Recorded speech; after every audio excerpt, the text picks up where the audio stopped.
Our research focuses on breast cancer specifically in young women and young, recently pregnant women, more specifically. What a lot of people know is that women who have had children in the long term are actually protected from developing breast cancer. But what a lot of people don't know is that in the short-term period, for about 10 years after having a child, every woman has a spike in her risk for developing breast cancer.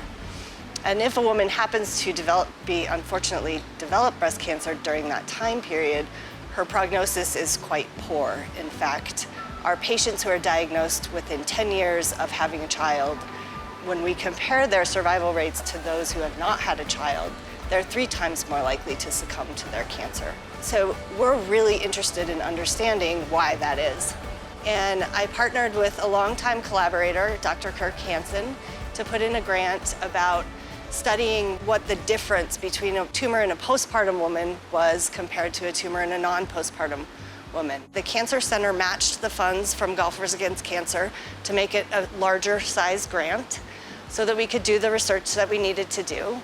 And ultimately, that led to me receiving over $2.5 million in grant funds from the National Institute of Health. We're at a very exciting period where we have actually shown that there's a specific molecule called semaphorin 7, and a semaphore is a way of sending a signal across a long distance, and it's specifically upregulated in our postpartum patients. And we've identified a level of that molecule within the tumor that can predict for relapse.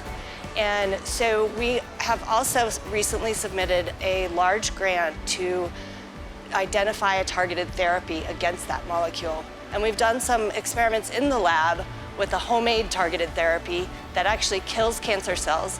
It prevents them from moving, and it prevents them from invading the surrounding tissue. The Golfers Against Cancer funding was what led us to identify this particular molecule as being really important.